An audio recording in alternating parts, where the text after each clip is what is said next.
在这里，他喊 action 我就得演了，但是刚才露丝说的非常对，是因为我之前其实做宣传的时候，做直播访问的时候也说过，看着大家粉丝们就是冲啊冲啊冲啊，对对，搞到我当时候上线的时候，我就一直在手机冲啊冲啊，但是我自己都不知道怎么弄。我就看着大家冲啊冲啊冲啊冲啊，所以那股热血、那股热情，其实我觉得很久没有感受过。对。然后虽然现在戏播完了，但是我看到今天还有直播间，我们还有庆功宴，我相信大家对我们的爱是应该不会停下来吧？不会的。对，就像耀眼播完那会儿，其实我也有点心里空落落的。对，说实话，所以我觉得到今天我们又。跟大家一起见面，我觉得还挺有意义的。对，是的。就是我们是最强的售后，对不对啊？好了，今天这样，因为就是两位给我们开了一个特别好的好头，我们接下来呢，能不能让两位来跟我们一起来玩一玩这个要不要的这个游戏啊？好吗？要不要？什么是要不要啊？一来就走不了了，我跟你说。那一来嘞，进来的哦，进来说2分钟的哦。进来之后，袜子也拿出来了哦。啊，游戏也要玩喽，你看不？来玩一个要不要的游戏。来哈，这个游戏是这样的。就知道没这么简单。待会儿再说。心理提出过来看看啊。我们是不是进到什么缅甸啊什么？你说对劲不对劲？这样的好了啊。也就是我们会有一个福利或者是任务啊，你们两个就来选择，在盲猜的情况下选择要还是不要，好不好？第一个你们觉得要还是不要嘞？不要。不要。要。看评论区要不要哈？不要。选择今天既然是宠粉时刻，大家来选择要还是不要，好不好？不要。不要。不要。在评论区哪？不要。哎，说别走，大家说别走，宝宝别走，别走哈。好了，第一个不要，第二个哈，来看一下哈。要还是不要？不要，不要。你们能看？好了，两位请闭眼哈，两位请闭眼。许我闭眼。好，两位请闭眼啊。要还是不要？要，太棒了。好，两位请睁眼哈，请两位带可爱道具，贵妇3连拍哈。可爱道具3连拍，来。好，我们就玩这个游戏好不好？就玩这个好不好？你要选哪一个？都可以。哎，那个大一点给我吧。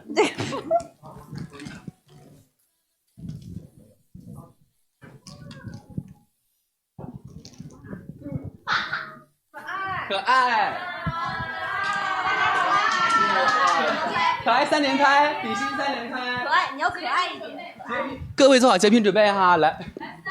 3、2、1。可爱1连拍，可爱2连拍。第二个动作。好，可爱3连拍，第3个。好嘞，掌声。OK， 好。对，我们还有更亮的嘉宾。我们把人家风头抢了，但是我们是把压轴给到人家，因为是妈妈来的哦，因为是婆婆来的哦。恶婆婆在这里，看到没有？我们就把他们一块邀请上来，好不好？好呀，快来，欢迎，快来，欢迎我们世界上最好的魏翔，我们的婆咪温真人老师，乖不乖？乖。他在青岛贵阳话。哎，魏翔呢？他在青岛贵雅佳，是贵州话。我叫乖不乖？雅佳。高。雅婷，雅佳，快来！哇！还有谁？全部记者都过来！罢了，24小时直播，怎么？还有雅佳呢？雅佳去哪儿了？雅佳，快来！哦，你们俩来！哇！对，一会儿呢，我们就交给他们了。对，乖不乖？乖。你要走了吗？对，你不是你舍得走吗？差不多了。我们都在，你妈俩要推，我们要走吗？儿子在这儿，媳妇在这儿，妈在这儿，你们要走吗？原来许岩的死对头孙思维无意间在听到，最近有一篇报道，一个女子接连骗了3个男人结婚，以这种方式骗取天价彩礼，被警方抓获后，新闻还特地报道了一下。孙思维看了看报道，突然觉得照片里有一个男的很是眼熟，仔细一想，觉得跟许岩的爸妈很像。于是他觉得许岩刚开始来的时候，只是说家里边只有一个姥姥，什么时候又有了个在国外的父亲，肯定是在说谎，说不定他的背景身份都是假的，也是像报道中的女人一样捏造身份嫁入豪门，也觉得这是扳倒许岩的一个绝佳的好办法。而为了验证自己的想法，他找到领导，以参考婚礼为由，从他手里骗到了婚礼照片，随后回到工位上，再三比对了照片，确定两人就是同一个人，心中窃喜不已。为保证万无一失，他带着小助理找到假扮许岩父亲的高亮杰，威胁他配合自己，想着在台里推举财经主播的时候给许岩致命一击。一切准备就绪后，他来到许岩面前，说了许多奇奇怪怪的话。你放心，我的这个样片绝对真实，而且足够震撼。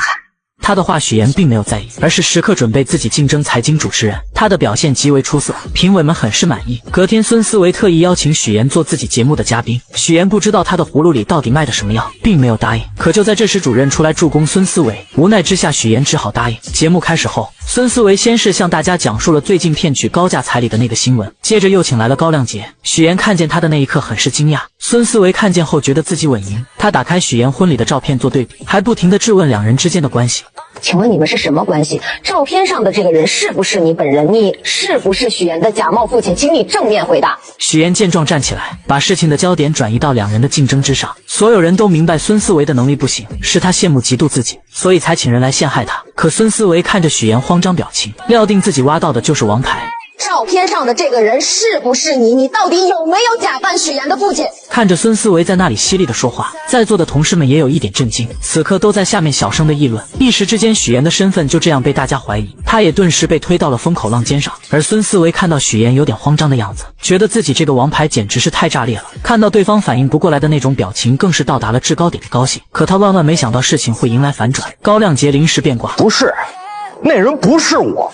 高先生，您这儿有块胎记对吧？啊，对，我这儿有胎记，你看这儿。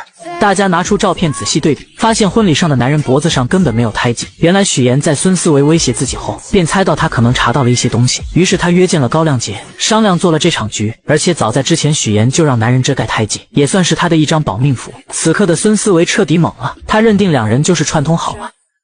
串通好了是吧？在这给我做局呢！我劝你冷静一点。这场闹剧就这样结束了。因为节目失误，孙思维就这样被主任停职，还失去了竞选财经主持人的机会。事后许岩找到孙思维，让他不要再想着对付自己。孙思维很是气愤，责骂许岩就是个无所不用其极的骗子，连给自己提鞋都不配。而许岩并没有反驳回去，他余光中瞥见沈浩明来了，于是他故意靠近孙思维，激怒了这个蠢货。如许岩所料，女人被激怒后狠狠扇了他一巴掌。沈浩明看见后，立马冲过来关心许岩，而许岩则换上一副被欺负楚楚可怜的模样。你演什么呢？你是孙思维？我是。通知法务部，放下所有手头工作，我爱人遭遇职场霸凌，让他们马上出方案，追究他的责任。他叫孙思维。孙思维终究为自己的蠢付出了代价，而许岩则顺利成为了财经新闻的主持人。欢迎收看财经新闻，我是主持人许岩。有女孩捏造千金身份嫁入豪门后，用自己的实力不仅帮丈夫拉到了合作，还让婆婆对她百依百顺，甚至家里的保姆都对她的印象改变。我觉得你现在跟以前不太一样了。哪里不一样？你现在啊，更像这个家的女主人。唯有家里的小弟弟对她意见颇大。原来自从许岩嫁给沈浩明后，大家都开始各自忙碌，从来没有人在乎弟弟浩辰的感受。为了引起大家的注意，浩辰不是在学校打架，就是各种闯祸。老师三天两头的给沈母打电话，沈母虽然是豪门太太，但也害怕老师的电话。同时他和沈父应酬很多，根本没有时间去处理这些事情。他见许岩很有耐心，便让他帮忙带浩辰。而他刚把许岩拉进家长群，就看到班主任在群里发浩辰跟同学发生冲突，还把人家给打伤了。许岩看了看正在逗狗的婆婆，只能硬着头皮去学校处理。处理完后，他本想着跟浩辰谈一谈，想知道他闯祸的原因，可浩辰并没有理会他，直接离开了。回到家后，许岩将学校的事情告诉了众人。婆婆嫌麻烦，决定将浩辰送去国外读书。这番话正好被回来的浩辰听见，他以为是许岩告状，才让妈妈起了送自己去国外的念头，因此把自己受到的所有冷落都怪在了许岩身上。你来了，先是让我哥喜欢上你，然后又讨好我爸妈，让他们都喜欢上你，结果没想到我不吃你这一套，然后你就想把我赶走，对不对？对。我告诉你，我是绝对不会出国的。这番话让许岩明白，小孩之前所做的那些事情，只不过想让家人的关注罢了，知道原因就会得到解决的办法。许妍表示，只要他保证不再发生今天这样的事情，自己有办法不让他出国。这又是什么招？隔天，浩辰去学习马术，往常都是哥哥来陪自己的，今天却是许妍来的，这让他内心无比失望。而为了吸引哥哥和爸妈的注意，他松了马镫，故意摔到地上，造成骨折。这方法确实好用，爸爸妈妈和哥哥都陪在他身边，可也就见效一回。沈母请来护工后，就因为工作和沈父匆匆离开。沈浩明嘱咐了许妍后也离开了。看到自己又是一个人，男孩将气都撒到了护工身上。不要走，不要你，你不要走，不要走，人呢？看不想挂上，人大人。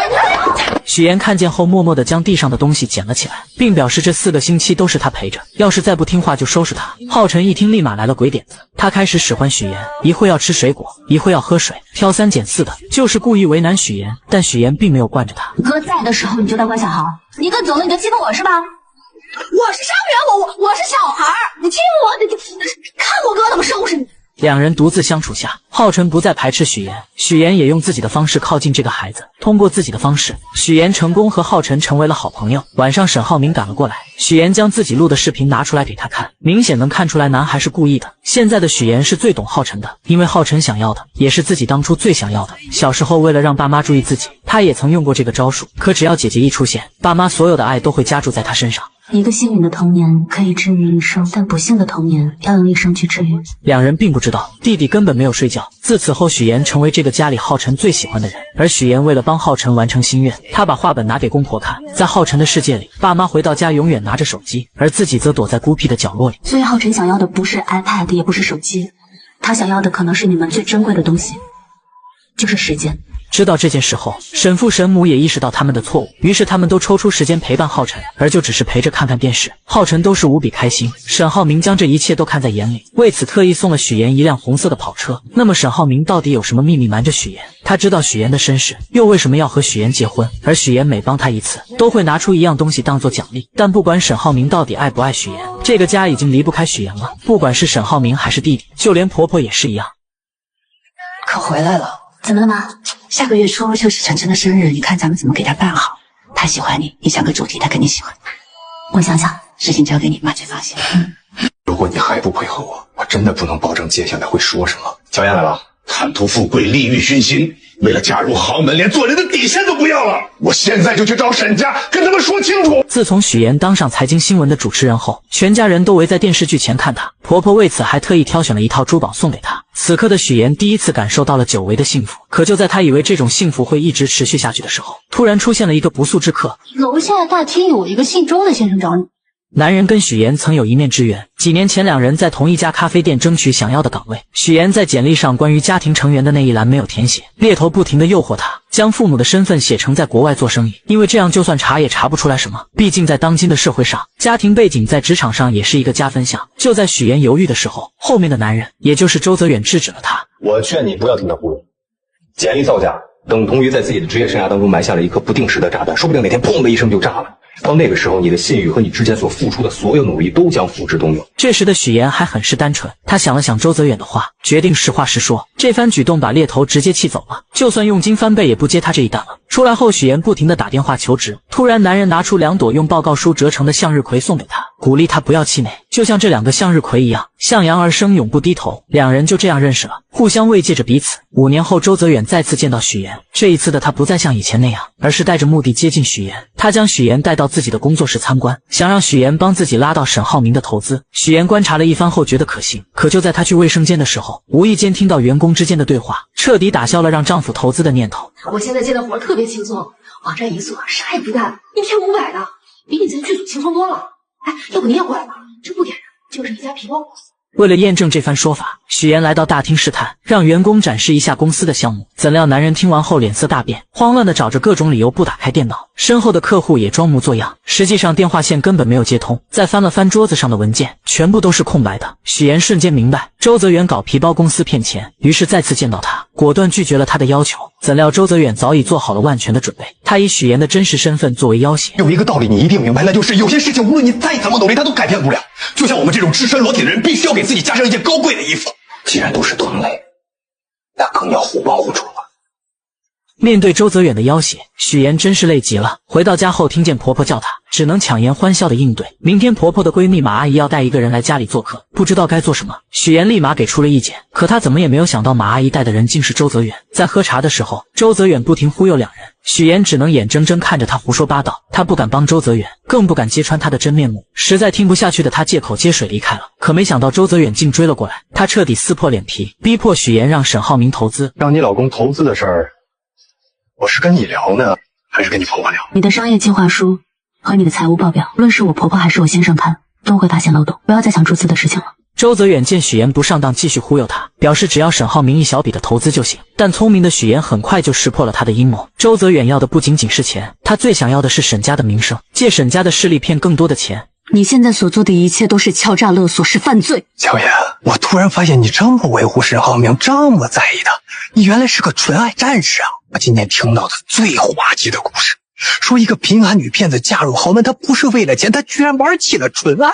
你说这是不是比天方夜谭更？许妍直接泼了他一身水。本以为周泽远会收敛，怎料他直接找到沈浩明这里，当着许妍的面在雷区不停的试探。此刻的许妍害怕他说出真相，更怕沈浩明被自己连累。许妍没跟您说吗？是她约我过来的。我事情太多了，忘记跟你说了。没事。你为什么要骗我？说到骗这个字，你根本没资格，没有力气。如果我要找一个门当户对的真亲戚，可能他们不会容得下我。我年轻时候犯的错误，容不下我的儿子。许妍怎么也没有想到，弟弟浩辰竟然是沈浩明的儿子，而他也一直都知道自己捏造身份的事，默默地看着自己一次又一次的说谎。被揭穿后，许妍直接提出了离婚，怎料沈浩明却拒绝了，还用许妍的工作来威胁他。你现在还没有正式转入新闻岗，你应该不希望当中会出现什么差错吧？不久前，在许妍的照顾下，浩辰越来越跟他亲近，甚至两人都成为了朋友。而许妍不只是遇到了周泽远这个危机，她还要防着姐姐乔琳乱说话。原来几天前，沈浩明突然说要请表姐吃饭，许妍本想着以姐姐工作忙为由拒绝，可沈浩明却坚持要请，无奈之下，她只能带着乔琳来吃饭。但进去之前，她万分叮嘱乔琳一定要少说话，因为她知道这个姐姐最擅长的就是口无遮拦，担心她说的越多就越难圆过去。果不其然，乔琳说了许多许妍过去的事，包括她在学校是校花的事。本想着帮妹妹说说话，可说的越多，破绽也就越多。姐姐真好，我是她兄弟，你知道吗？真的，那在读书那会儿啊，你就别说谈恋爱了，只要是个男的，他都不带看一眼的，也就是我们那儿没女校，不然早转去那儿上学去了。读书的时候你们是在一起的吗？我记得爷爷跟我说过，你老家在山西晋城。乔琳慌乱地看了看许妍，赶忙解释自己高中的时候复读了2年，复习班正好转到了许妍上的高中，这才把这些话都圆了过去。此时的沈浩明玩味地看了看许妍，然后让乔琳多说一说许妍以前的事情。乔琳很是嘴快地说了句没问题，但当她看到妹妹那能杀死人的眼神，立马就闭上了嘴，然后跟沈浩明说自己很忙，不能经常出来吃饭，而她为了弥补刚才的过失，跟沈浩明说了许多许妍的好话。妍妍她不太对别人动心的，但是她一旦动了心，这是一辈子的事，你得珍惜，你知道吗？这些话沈浩明并没有放在心上，因为狼来了的故事只要发生一次，他就会充满戒心。在他眼里，许妍嫁给他是为了地位和财富，什么所谓的真情，身为豪门少爷的他根本不信。可许妍却正好相反，他是因为爱沈浩明才选择说谎捏造身份，两人的立场不同，导致许妍得知真相后伤心提出离婚。吃完饭后，乔琳不停地看着许妍。来之前，乔琳咨询过律师，以许妍现在这种情况，即使以后身份暴露了，沈浩明只要是真心爱他的话，也是不用负任何法律责任的。许妍听完后心里便有些高兴，没想到乔琳也会考虑自己。两人就这样漫无目的地走在大街上，突然许妍看到旁边坐在一起听歌的2个女孩，想起小时候放学她经常会盯着 MP3 看，但因为懂事从来都没有主动跟父母提过。乔琳发现后直接将自己的送给了她，姐妹俩就这样一起听着歌回家了。现在长大了，虽然说姐姐有些没心没肺的，但还是想着自己。许妍就是这样一个纠结的人，她不想被原生家庭困住，但只要他们对她好一点，她都会释怀以前的痛苦。爸妈从小就宠爱姐姐不理她，可听到爸爸得病了，还是会留下一笔钱让她治病。密码设置的还是乔琳的生日，是因为爸妈从来没有给她过生日，肯定不知道她的生日日期。姐姐来到荆州，表面上很烦她让她回去，但看到她住在拥挤的出租屋，立马就给她换了大房子，还准备了生活用品。甚至将房子租到了他喜欢的人隔壁。网上有些言论说许妍是恶女，这个观点我并不认同。我们许妍可是个心地善良的好宝宝。很快乔琳的工作也上了一个台阶，公司想要选择人去总部加入销售团队。乔琳因为化妆技术和销量第一，所以在这个候选名单之内。本来说乔琳对自己也是十分有自信的，但是听到领导说自己学历太低这件事，觉得确实是自己的短板，便想要抓紧有限的时间来提高学历。乔琳知道学习是自己一直十分头疼的事情，于是她找到于一鸣帮忙，于一鸣很是爽快地答应了，这也大大加快了两人的感情发展。其实你们姐妹两个脾气挺像的，都很倔，明明心里互相关心对方，就是不能好好坐下来聊一聊。真希望你俩有一天能敞开心扉，不需要我这个折腾。我们把你养了这么多年，你不能把你现在的错误栽在父母的头上。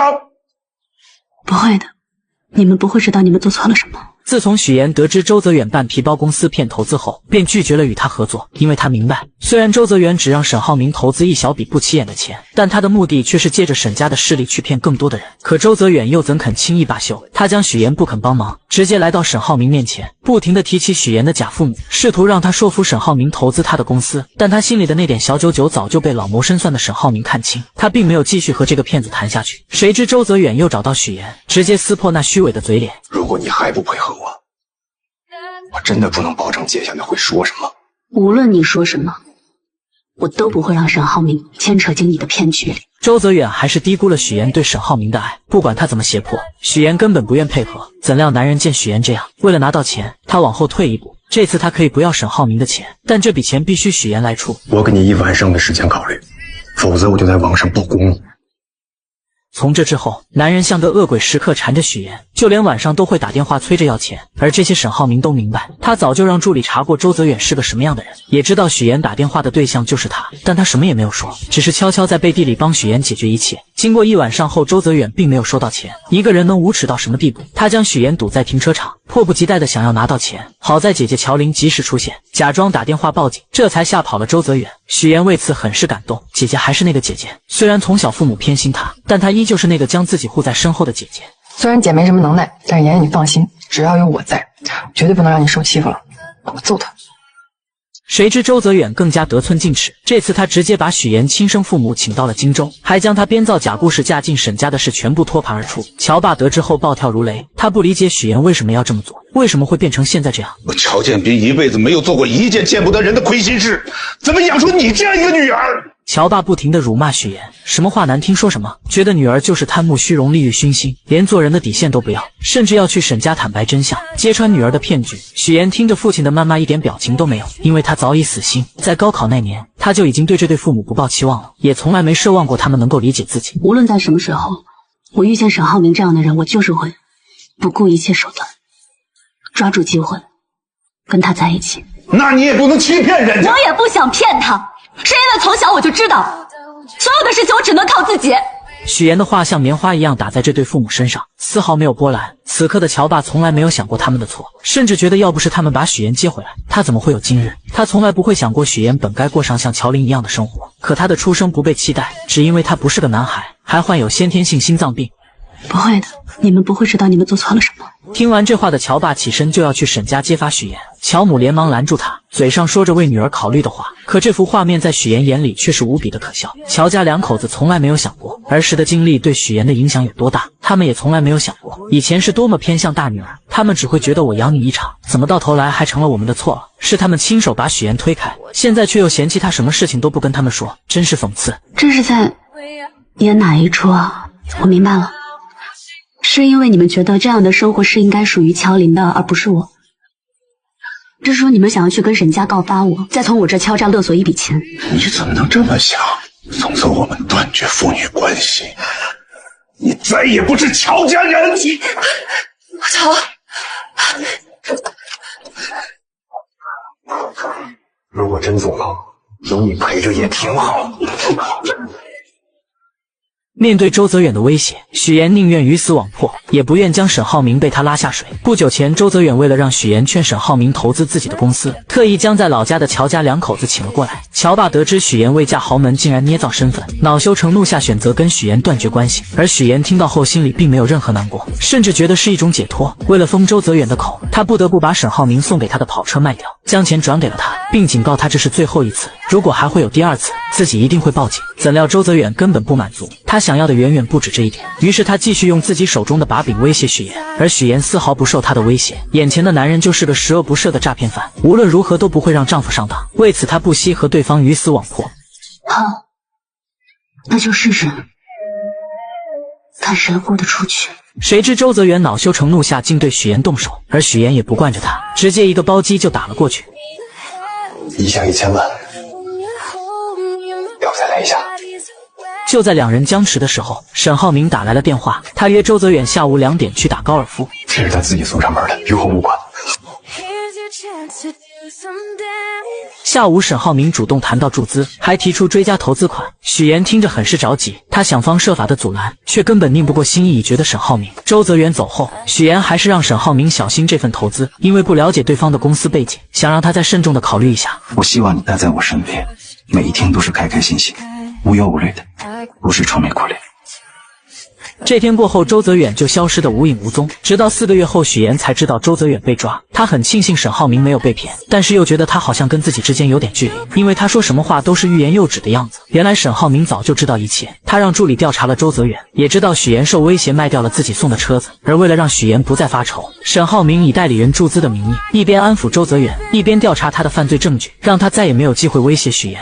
妍妍，如果你将来想投资，需要钱，可以直接问我要，没必要把车卖了。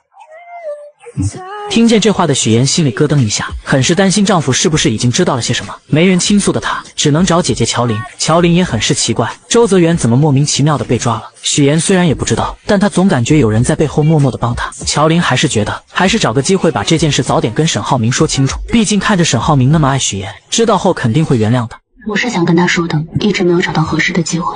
突然，乔琳看到了于一鸣，她跑过去将他拉了过来，跟许岩一起吃饭。于一鸣本来很犹豫，但一听到许岩也在，就跟着过来了。而乔琳也发现一件事，于一鸣跟许岩真的太不一样了，总是滔滔不绝，比跟自己在一起的时候话还多，心里无比的失落。许岩将一切都看在眼里。晚上回到家，许岩考虑再三后，决定跟沈浩明坦白。他先是试探说自己有一个朋友，在婚前隐瞒了一些事情，但现在两个人过得很好。这个朋友想要主动坦白，可他还没有说完，沈浩明就打断了他，表示只要两人的感情好，根本不需要坦白，坦白的反而会成为两人感情中的一根刺。婚姻其实不应该从原则出发的，你说呢？原则其实只是一种包装，一种说法而已。其实最后夫妻间有个好结果，才是最重要的，对不对？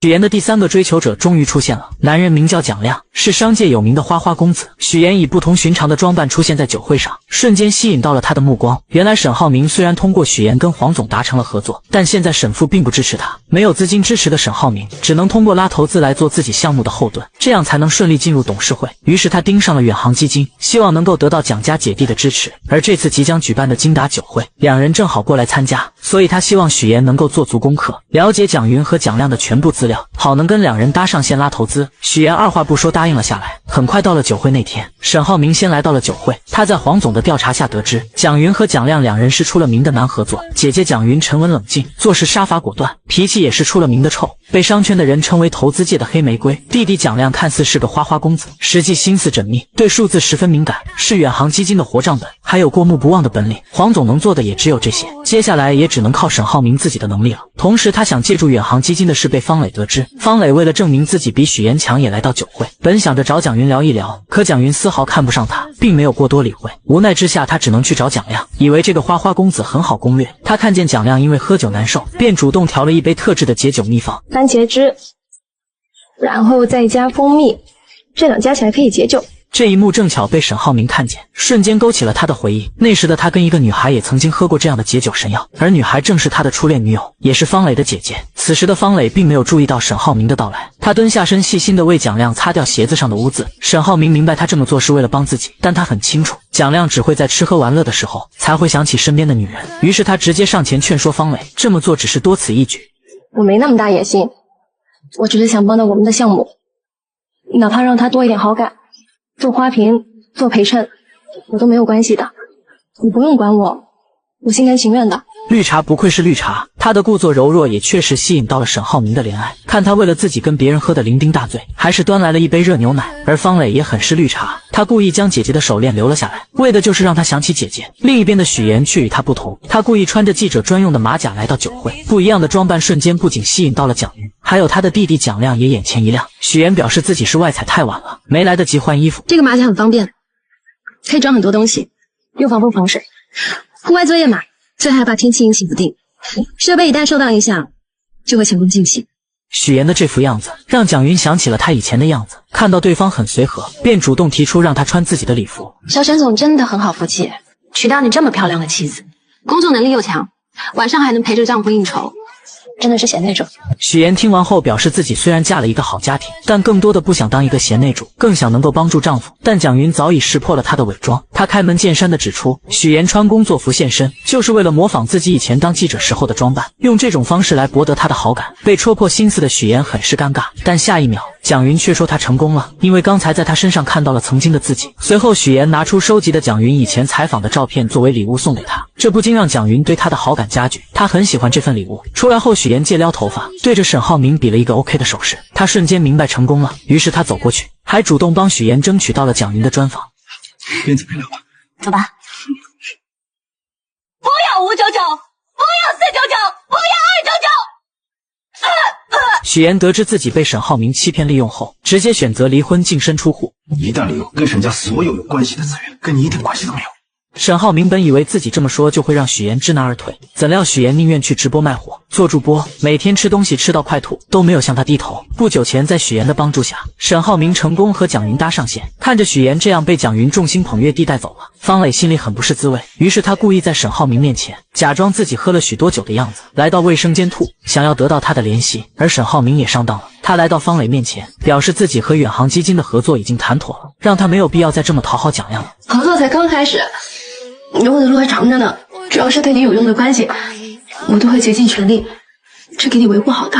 方磊的这波装可怜，成功让沈浩明开始心疼他，再加上他离开的时候还特意留下了姐姐的手链，让沈浩明再一次陷入了无尽的回忆中。而另一边坐在车上的方磊并没有喝醉，他十分清醒地跟旁边的人说着，这么多年来，他的心里只有沈浩明，从前是，现在是，以后也会是。尽管以前姐姐在的时候跟他在一起，可他心里还是忍不住喜欢沈浩明。一旁的男人一直都喜欢方磊，听着他的这番话，便耐心地劝说着他。他有妻子有家庭，夫妻感情又很和睦，你和他之间是没有可能的。这就不用你操心了。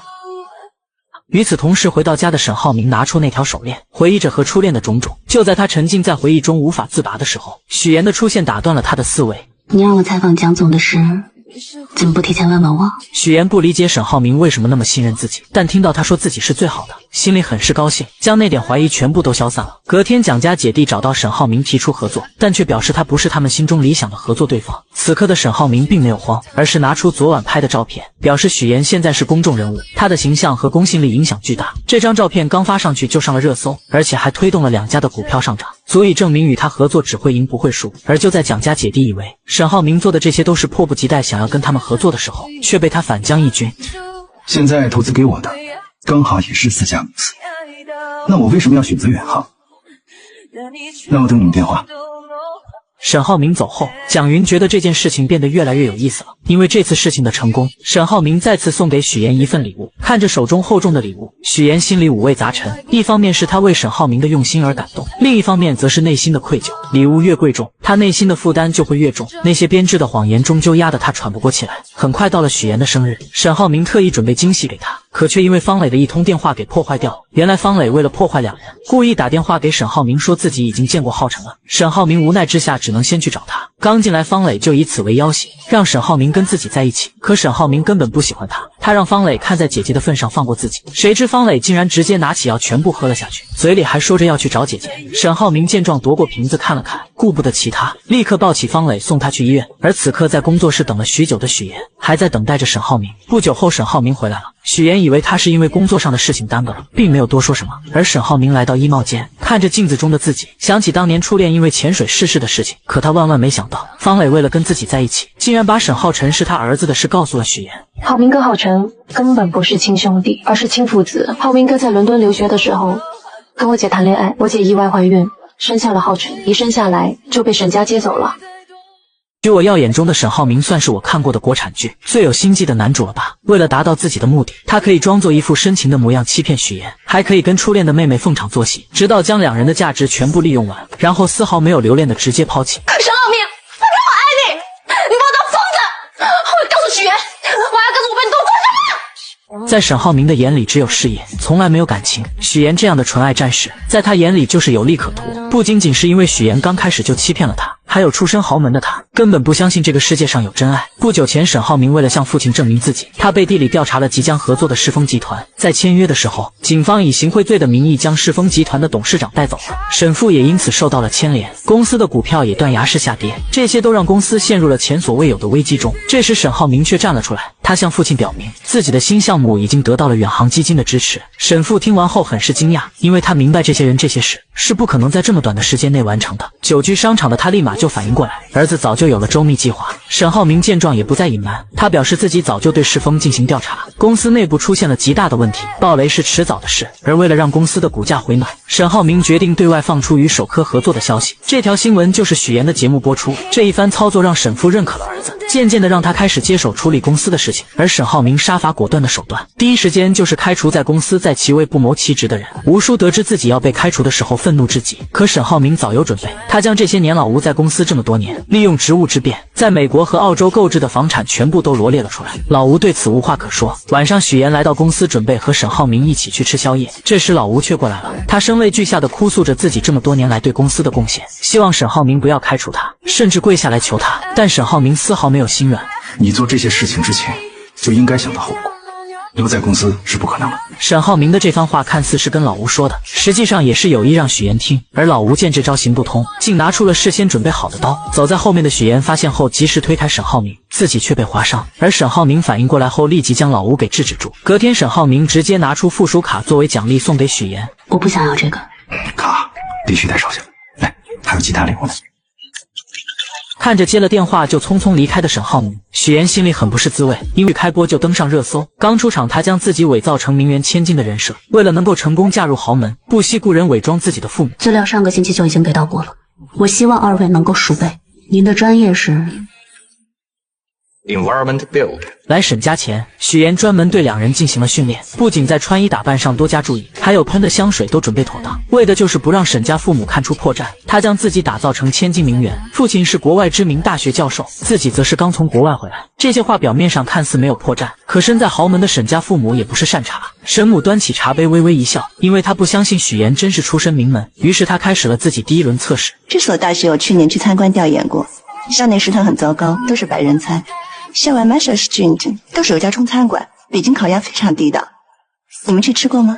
此话一出，许妍丝毫不紧张，因为她早已做好准备。为了迎接这场见面，她还不惜带着两人出国实地考察，而效果也是极好。女人应付自如，直接说出了那家饭馆的名称，还指出了沈母话中的试探。那家是川菜馆，没有北京烤鸭的，招牌菜呢是麻婆豆腐。可尽管如此，沈母还是不敢随意相信，因为这些信息随便查一下就能得到。接着他询问许妍父亲的工作，质问为什么自己上次去学校的时候没有看到他这个所谓的教授，而且在网上也查不到他的信息。许妍父亲一时间不知道该怎么回答，赶忙看向许妍。一旁的许妍丝毫不慌的答复，父亲平时是不授课的，只是担任校内研究所的研究员，所以可能国内的百度上确实查不到。说着又拿出自己假造的简历，更是拿出提前准备的许多著作，而书上的签名也是许妍提前找原作者签名，让假父亲练了许多遍。而这个原作者的女儿是他的大学同学，人家也正好在这个大学的研究所工作，这个名字也是顶用了人家的身份。他之所以这么做，是因为他和沈浩明恋爱后，第一次来到沈家就被沈母的朋友来了个下马威。我们家布丁啊，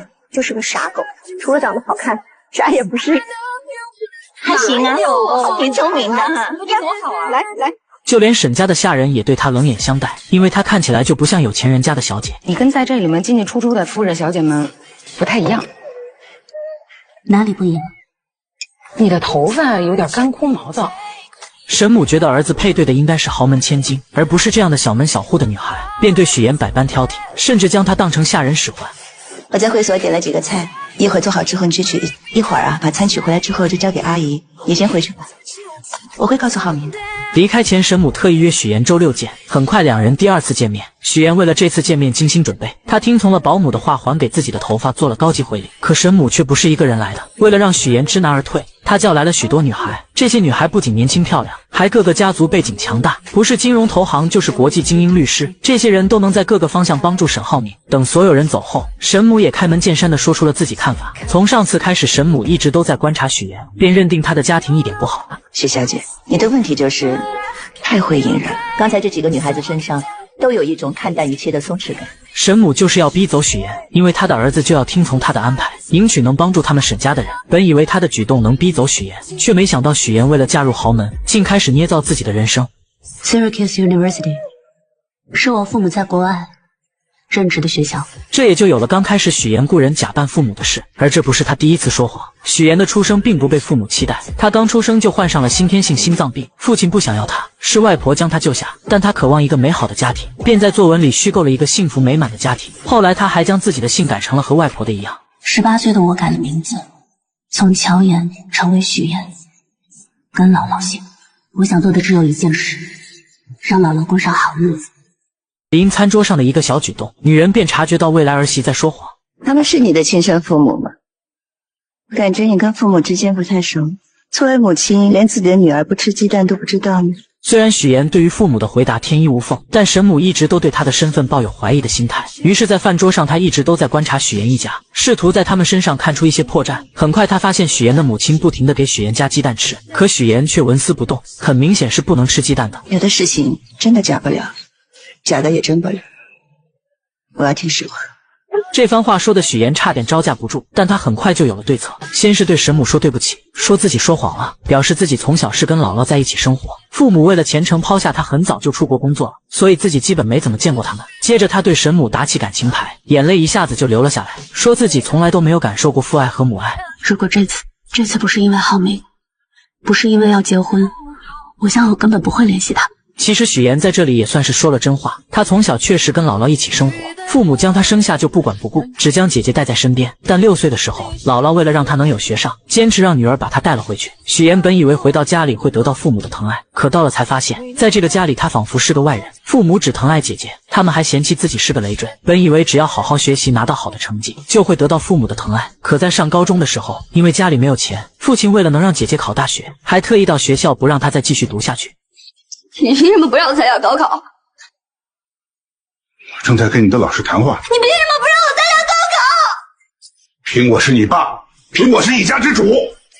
任凭许妍怎么哀求，父亲就是无动于衷，还一个劲地说家里穷，让许妍懂点事。可许妍却不明白，明明自己和姐姐都是他们的孩子，为什么姐姐就能考大学，能得到他们全部的宠爱？为什么你们从小到大对我这么偏心啊？为什么好的都要人给小李？我难道不是你的亲生的吗？我究竟是什么坏孩子？我究竟做错了什么吗？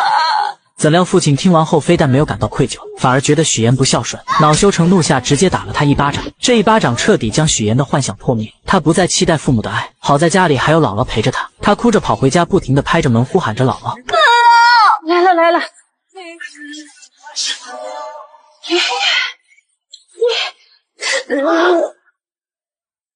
许妍抱着姥姥，发誓一定要让她过上好日子。自此后，许妍一边读书一边打工兼职，毕业后顺利进入了一家电视台当策划，但她的目的是当一名主持人，奈何没有人脉，只能一步一步往上爬。而没有背景的她成为主播的发泄筒。为了保住工作，许妍只能忍气吞声，但很快事情就迎来了转机。在一次采访中，她结识了一名超级富二代沈浩明，男人帅气多金又体贴温柔，见他很冷，直接关掉了空调，宁愿自己热得脱衣服也没有一句怨言。会议结束后，许妍因为发烧直接晕倒了，沈浩明赶忙将她接住。等许妍醒来后，看见了自己手上的卡通创可贴，心里顿时暖暖的。这是许妍除了姥姥以后第一个对她有善意的人，所以不免对眼前的男人产生了别样的感情。刚才护士拔针之后，我怕你积血流血，所以帮你贴了创可贴。经历过这次后，两人接触久了就慢慢在一起了。沈浩明更是带着她回家见父母，可沈母却对他不满意，处处刁难他。而为了嫁入豪门，许妍不得不捏造身份，将自己打造成白富美。可身在豪门的沈母对许妍的身份很是怀疑。一顿饭后，他开门见山地询问许妍。许妍见状，为了圆谎开始卖惨，而他说的一切都是真的，只有眼前的父母和身份是假的。他的卖惨也成功打破了沈母的怀疑。父母也有父母的难处。还花费了好几个月的工资，好不容易买了一条名牌围巾送给未来婆婆，怎料婆婆连看都没有看一眼，还纵容自己的好姐妹羞辱她。许小姐，你搞错了，你未来婆婆平时喜欢的基本上都是纯色款。马总啊，如果她平时都没怎么留意过，又怎么会知道呢？哎呀，那就要注意呀，要不然将来还是会出洋相的。听完这些话的神母更是没有理会许岩，直接跑过去跟狗一起玩。此刻的许岩站在这里无比的尴尬，好像自己连这些狗都不如。自从许岩和沈浩明相恋后，第一次感受到了被坚定的选择和爱。但身在名利场，她不仅想要借助男友跨越阶层，还想跟男友有一个未来。她的原生家庭并不好，父母疼爱姐姐对她弃之不顾，她也想拥有一个幸福美满的家庭，所以她花费很多心思来讨好未来婆婆，不仅捏造名媛千金人设，还卖惨以此来获得神母的信任。可神母打心眼里对许岩的身份有所怀疑，便通过各种办法小心试探着她，想要查出破绽，可每次都被许岩巧妙化解，让她觉得许岩这个女孩子十分聪明，很难对付。这天她正在跟朋友们一起遛狗，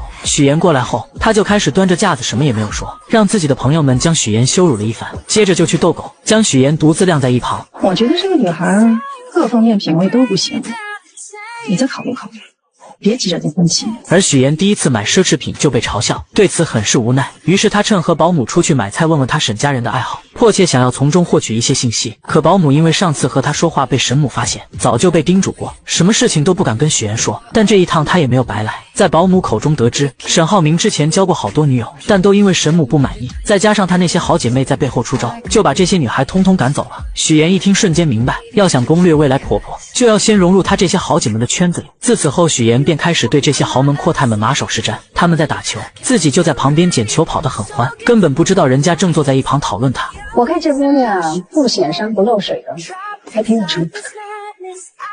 虽然许岩没有融入到他们的圈子里，但他这趟也没有白来。他发现神母一直都是大家吹捧着的对象，直到曲总的到来，她的闺蜜们看见曲总后瞬间一拥而上。虽然神母表面上伪装得很好，丝毫没有变化，但她还是能感受到她很不开心。于是她立马想到了办法，为了能搭讪到曲总，她做了许多攻略，发现曲总对昆曲十分喜欢，尤其是水袖。她来到昆曲培训班，看到曲总很是卖力地跟着教练练习水袖，刚好她小时候也学过一些基础，便想着借这个机会报一个班，专门学习水袖。而她上来也直奔主题，只学习水袖这一种。可不可以直接教我水袖、水袖花，哪怕是不吃不睡，多长的时间能练好？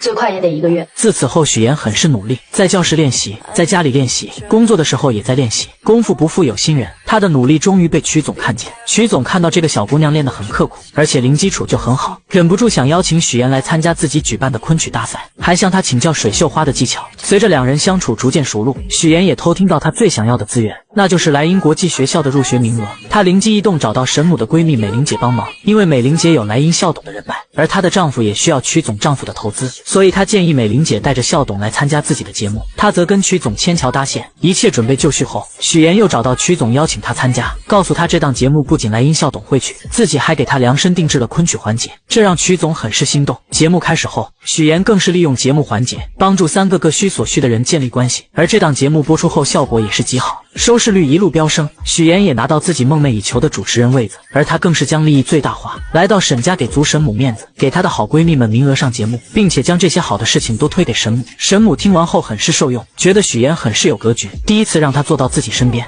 会办事的人不少，有格局的不多。想要抓住每一次翻盘的机会，就永远不要把希望寄托在别人身上，不过就是拿你有的换你要的。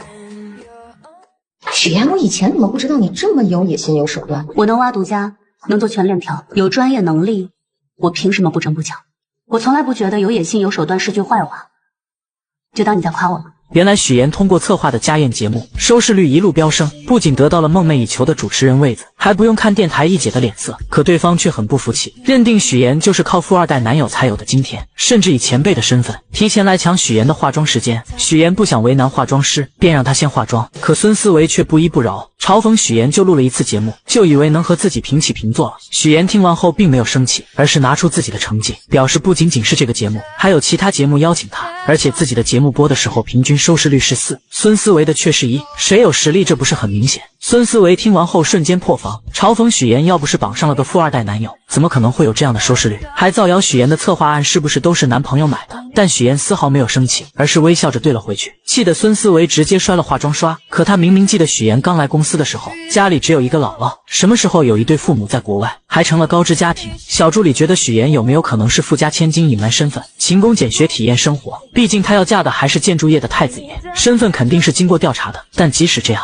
孙思维还是对许妍的身世抱有怀疑。另一边，沈浩明来接许妍，许妍很是高兴，还让他帮自己选一下下一次节目的菜系。而沈浩明为了庆祝他成为主持人，特意挑选了一串珍珠项链给他戴上。但许妍却表示自己最想做的就是新闻主持。沈浩明听完后鼓励他，既然想要就努力去做。可许妍深知自己跟男友的出身不同，她根本不会体会到自己一路的艰辛。新闻主播竞争是很激烈的，更别说我这种从来没有播过新闻的人。难上加难的。对于别人或许很难，但对于你，我一直对你很有信心。我总觉得你可以把不可能化为可能。两人现在看似幸福，但许妍内心却无比纠结。如果男友知道自己的身份后，还会不会像现在这样对自己？隔天，许妍来到沈家，无意间在电视上看到自己的亲生父亲，瞬间就起了生理反应。但为了不让沈家人看出异样，她只能强忍着内心的不适。这时，沈父询问她知不知山西的大云县，许妍直截了当的承认，并且说自己姥姥就是那里的人。现在大云县发展的非常不错了，是的，变化挺大的。另一边，乔家父母在县城里开着一家理发店，在他们眼里，许妍在比乔琳优秀，依旧偏心乔琳。我记得小的那个去上班了，你说有什么用？平时连个电话也没有，就逢年过节啊发一条信息，还是我们家琳琳好，安安心心的待在父母身边，那才是我们的小棉袄。与此同时，乔琳在上班的时候被骚扰，她忍无可忍，直接回击了过去，没想到反被对方倒打一耙，被抓到了警察局。最后还是男友将她接了回去，可回去后非但没有得到安慰，反而被男友父母一个劲的指责，觉得这件事闹到警局很是丢人，认为他就是个惹事精，配不上自己的儿子，根本不给乔琳说话的机会。而乔琳的男友也是个窝囊的，两人在商量婚事的时候，男友一切听父亲的，将婚礼的花费细节全部都报给他，就连收的礼金不跟自己商量，都要悉数交给父母，甚至面对母亲对乔琳的诋毁也一句话也不说。此刻的乔琳再也忍不了，终于说出了自己想要说的话。阿姨，你有什么话就直说吧，你别在这阴阳怪气的行吗？我阴阳怪气的？你说你一个女孩子家，成天横冲直撞的，怎么什么事都不过你大脑啊？今天的事情明明是乔琳受了委屈，可男友父母却一个劲的怪她，担心这件事会影响到男友的事业。夫妻俩的嘴根本就像机关枪一样，嘟嘟嘟的说个不停，让乔琳根本没有一个缓和的余地。乔琳看了看窝囊的男友，终于忍不住选择分手不结婚。可乔家父母得知后，嘴里边都是说男友是银行工作，要多好有多好，根本没有顾虑过他愿不愿意。于是乔琳决定离开这个家，去大城市找妹妹许妍。妍妍，乔妍。为了成功嫁入豪门，穷女孩将自己伪造成名媛千金。可就在她成功骗过未来公婆，即将和男友结婚的时候，乡下的亲姐姐却找了过来。妍妍，乔妍。乔琳很高兴能再次见到妹妹，可许妍压根不想见到她，她现在只想先把乔琳支走，因为男友马上就要过来接自己了。但乔琳拉着她就往外走，可越不希望什么就越来什么。两人刚走出去，就迎面撞上了沈浩明。妹妹好。这位是？我是我表姐。他来找我。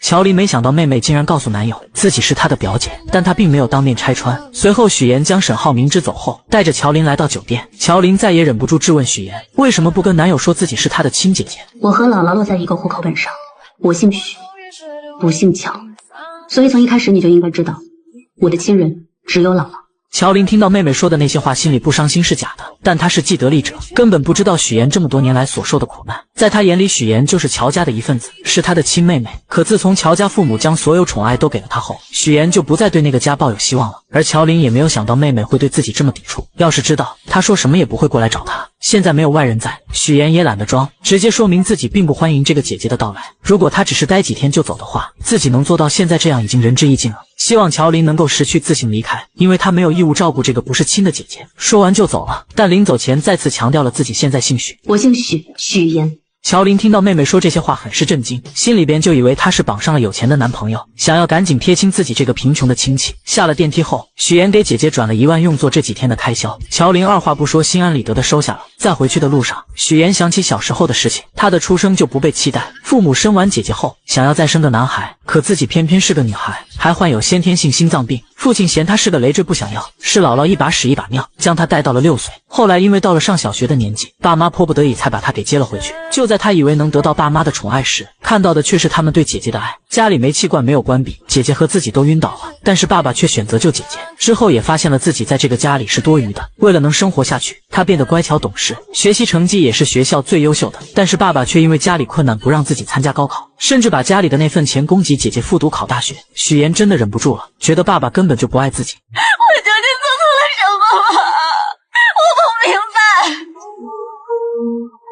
我不明白为什么你们要一次一次的证明你们有多么不爱我？为什么？我为什么要成为你们的女儿？小时候的许妍根本就不明白自己到底做错了什么，为什么所有人都不爱自己，自己只有姥姥。爸爸的那一巴掌打在她的脸上，许妍觉得自己真的是被亲人抛弃的人。她跑着回家找姥姥。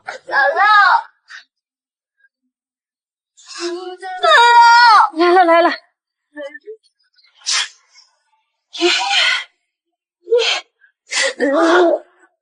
其实姥姥也知道自己这个孙女受了很多的苦，就这样奶孙两个人相依为命过了很多年，直到渐渐长大，许妍还是不想回到那个令人痛苦的家里面。突然一通电话将许妍的回忆拉回了现实，原来是沈浩明邀请她来看自己培养的花。许妍听着沈浩明说，面前的这朵花因为一生只开一朵，所以说需要前期不断的经历挫折和打磨才能够绽放出更美的花，这让她觉得沈浩明就像自己要拼命绽放的花一样，自己无论付出怎样的代价，只要能跟他永远的在一起，一切都是值得的。可现实真跟他想的一样吗？这个绝对是他生命的绝唱。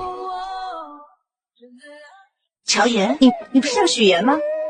他们是谁呀？你说，你到底还有多少秘密？说多少谎话？我们对你真心真意，你却把我们一家人骗得团团转，怎么心情这么重？你这是诈骗！许妍的假身份被揭穿，大家纷纷离她而去。你怎么了？魂不守舍的。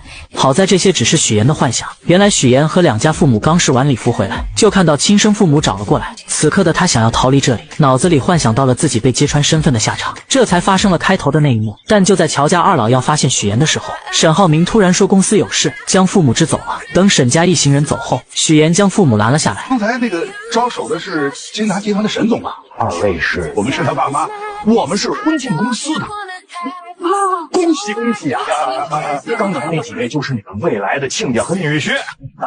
两口子听完后不敢置信，女儿竟然要嫁给金达集团的太子爷。许妍对两人已经不抱希望，她直截了当说自己马上就要结婚了，但不打算邀请他们参加。乔母气急之下怒骂姐妹俩，一个要悔婚，一个要结婚，都不跟他们商量，是当他们做父母的不存在吗？乔爸更是指责许妍，现在要嫁给有钱人了，就瞧不起亲生父母了吗？可许妍根本不想理会他们，只是说她和姥姥在一个户口本上，只有姥姥才是自己的亲人。乔爸从来没有考虑过，到底因为什么女儿会变成现在这样，只是一味的站在道德的最高点上指责许妍，最后更是表示自己就当没有她这个女儿。许妍对此早已麻木，姐姐悔婚跑出来，他们就能包容，专门来一趟接她回去，看她住在群租房，就心疼的让她回去，担心她没学历、没背景、没人脉，在大城市里活不下去，甚至支持她回去考公务员。可他们从来没有想过独自在大城市打拼的许妍，来了后也只是一味的指责，没有关心她一个人是怎么过来的。你妹妹有男朋友了，你知道吗？别给我提，没有结婚了都不打算请我们结婚。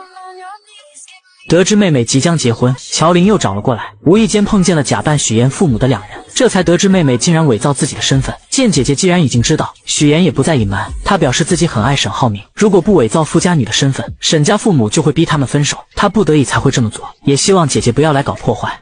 我不知道该怎么劝你，但我也不想你在错的道路上越走越远，我不会再来找你。可许妍好不容易将姐姐稳住，怎料母亲又打来电话，一定要参加她的婚礼。许妍没有说话，直接挂断了电话，然后把备注改成了她的名字。为了不让爸妈来婚礼捣乱，许妍特意回到乡下找到姥姥，希望她能帮自己说服爸妈。而姥姥并没有询问什么，她了解许妍肯定是有什么难言之隐。姥姥心里有数了，我打电话把他们叫回来。姥姥是最清楚许妍这一路走来是多么的辛苦，也是最希望许妍能够幸福的人。但许妍的下一句话也让她愣住了：荆州太远了，我怕你折腾。听完这话的姥姥虽然愣了几秒，可她依旧支持许妍的做法，还不停地安慰她不要担心自己。直到许妍打开冰箱，看到姥姥给她做的桂花酱，终于忍不住哭了出来。在返程的途中，许妍再次回想起以前家里没有人记得她的生日，只有姥姥记得，每年都会把她叫回来过。是姥姥供她读完高中，考上大学。上大学的时候，是姥姥拿出一辈子的积蓄给她，所以许妍什么都不在乎，她只想赚很多很多的钱，让姥姥过上好日子。所以上大学后，她一个人打好几份工，给别人当家教，穿上厚厚的的玩偶服宣传，在饭店干服务员，一直忙到深夜都舍不得打车，把赚到的钱除了留够生活费，全部都给姥姥打了回去。哎呦，妍妍，你怎么又给姥姥给钱了呢？姥姥一个人花不了这么多钱的，倒是你在外面读书，那肯定花钱的地方很多呀。吃饭你不许给我省啊，多喝牛奶，多吃鸡蛋，还有那个叫什么维生素、营养补充啊，对吧？我知道了。这么多年，要不是姥姥，她也不会坚持到现在。我告诉自己，只有通过勤奋和努力，才能帮自己翻越一座又一座的高山。只有让自己强大，才是一劳永逸的事。只有达到所有的目标，才能弥补我所有的过失。人伪造身份，终于如愿嫁入豪门。为了不被人揭穿，自家那边的亲戚一个都没请。就在他以为一切顺利的时候，还是被熟人给认出来了。我怎么看着像佳佳的同学许妍？是有点像啊。许妍看到熟人后，整个人都惊呆了，因为假扮他父母的人冒充的就是同学父母的名字。当初自己就是借用同学的关系骗到了人家的签名。为了不被看穿，她连忙找理由要将两人支走，可没想到丈夫一家人已经过来了。这两位是？没办法的，她只能硬着头皮解释，眼前的两位是大学同学父母，原本就想着打个招呼就行，怎料假父亲却多嘴将人家邀请了进去。此刻许妍杀了他的心都有了，但他只能赶紧进去应付。吃饭敬酒的时候，许妍紧盯着另外一桌，看到他们过去敬酒的时候，立马就赶了过去。您在国外是从事建筑研究？哦，建筑行业。那您跟我的亲家是同行啊？他还专门写了一本书，那个书叫 Sustainable Building Design。我爸爸主攻的是可持续建筑课题。我研究的方向是建筑五大力学。咱们虽然是同行，但相差甚远。为了不露馅，许妍不停地圆场，同时悄悄拍了拍贾母亲的后背。女人立马心领神会，假装不小心碰到酒杯，将里面的酒泼到了对方的衣服上，最后以换衣服巧妙缓解了这一局。许妍走后，沈浩明带着一个女人来敬酒，对众人说是自己的妹妹。女人明显愣了一下，这个女人的出现让许妍也产生了一点危机，因为早在婚礼前，许妍就发现她回国后直接入职了金达集团，而且和沈浩明关系匪浅。到了新婚夜，女人再次给沈浩明发消息，约他到无边泳池见面。沈浩明本不想理会她，可女人却以死相邀。沈浩明无奈之下看了看许妍，然后出去了。来到泳池边见女人没有事，便准备离开。你真的不怕我像我姐那样淹死吗？不要听你说淹死这个词。今天是我的婚礼，你这样闹有意思吗？两人在这里谈话，殊不知一切都被许妍看在眼里。沈浩明，我爱你。我已经结婚了，请你自重。你是说那个女人吗？你别以为她是什么纯情小白兔，她一见面就跟我装亲热装姐妹，不就是想知道我们什么关系吗？许妍就这样默默看着女人对沈浩明表白，脸色很是平静。隔天，沈浩明和许妍准备去度蜜月，白莲花又出来恶心许妍，说以前沈浩明带着她去过好多地方，吃过好多餐厅。许妍丝毫不示弱，直接反击回去。你浩明哥还带你去过哪些地方？麻烦你都整理好发给我。喝了酒就别进泳池，容易被淹死。女人这才反应过来，昨晚她所做的事都在许妍的掌控中。其实两人之前就有过一次交锋。之前许妍为了尽快融入到豪门生活，特意给自己报了一门烹饪课，却没想到会在这里遇到爱慕沈浩明的方磊。许妍大大方方地向对方介绍自己，我是沈浩明的未婚妻。方磊一听脸色立马就变了，但他也不甘示弱，他声称自己是沈浩明的学妹，两人曾在伦敦一起上学，而且他们两家还是世交，想用这些话让许妍知难而退。怎料许妍丝毫不退缩，16岁就认识，所以是亲妹妹嘛。不仅如此，许妍还主动跟他请教厨艺，结束后以感谢为名请他吃了顿饭。但方磊不会放过每一个可以刺激许妍的机会。在饭桌上，方磊表示他一回国，浩明哥就将自己安排进了他的项目里，还对他照顾有加。那你把工作做好，就不会麻烦他了，对不对？谁知方磊见许妍丝毫不在意这些，便主动提出做他的伴娘，许妍直接答应了，这才有了婚礼上。方磊将自己当成女主人般，当许妍不在的时候，就跟沈浩明出双入对的敬酒。可沈浩明根本不喜欢他，只将他当成亲妹妹，而他的这些小心思也都被许妍看在眼里，并没有将他放在心上。